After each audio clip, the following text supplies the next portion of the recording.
Hi, my name is Meg Lyons, and I'm a coach to busy people who want to live with more joy, ease, and balance in their lives.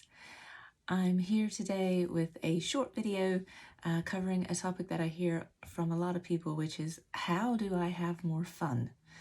And on the surface, it sounds like a pretty simple question, but I just want to dig into three things that I think could help you if you're struggling with this question as well.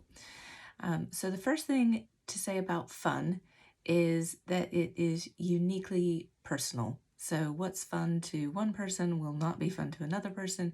And so it's really helping you consider for yourself, what does fun look like for you? What does it feel like? What what are some ideas that come to mind? Is it something that you want to do on your own? Maybe being outside, being quiet, you know, having some individual time?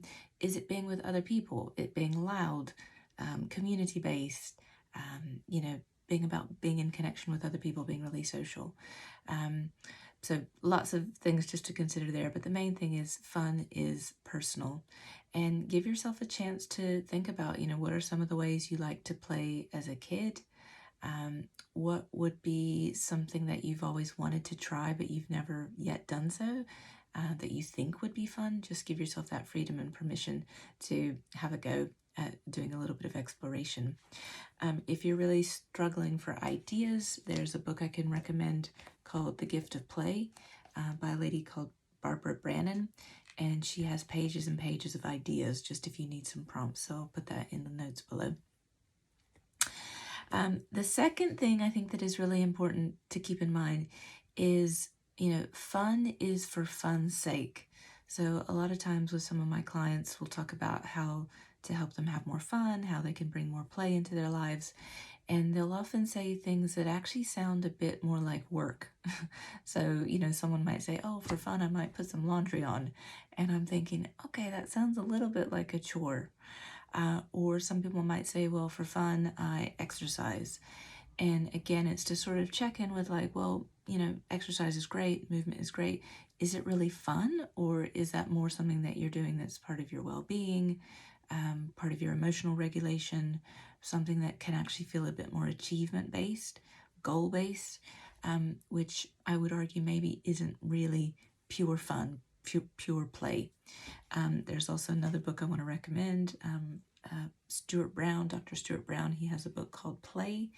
And one of the things he talks about is that play is really purposeless. If we can really get lost in the idea of play, it's really not to achieve anything. It's really for the sake of the play and the fun itself.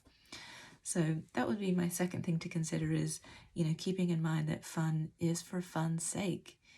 There may be a party going, oh, I can't do that. That might take valuable time away from everything I need to get done or the work I need to do. And that's exactly the point of it, is it's fun, it's play. It's not about achievement or striving or doing more. It's really about losing yourself in the joy of the moment in whatever way that means to you. And so the third idea to consider is, what would 1% more fun in your day look like? A lot of times I feel that we can think, well, I want to go big. I don't know. I want to go travel. I want to go on a massive adventure. And a lot of times for many of us, that's not really realistic. So it's about, what are the small things that you could do to bring even a little more fun into your day? So the question, what would 1% more fun in your day look like? It might be that you take 2 minutes to do something in between a meeting that feels like fun. It might be that if connecting to nature is fun to you, you make sure that you go outside for 5 minutes in your lunch break. So it really is also leaning into this idea that you can make really small shifts and tweaks to bring more fun into your life. So just to summarize, those are 3 invitations to consider if you're wanting more fun in your life. Thinking about fun is personal. It's going to be unique to you. Whatever it is that has you feel joyful and excited, that's going to be, something to get onto. Fun is fun for fun's sake. So it's not about achievement, striving, meeting a goal, delivering something. It's really about getting lost in that sense of fun and play just because it's fun, just because it's enjoyable. And then the third tip is, how do you start small? What would 1% more fun look like in your day? I hope this was helpful. If you want more information, feel free to look me up online, Meg at meglyons.com. And I look forward to seeing you in the next video, and go out there and have some fun.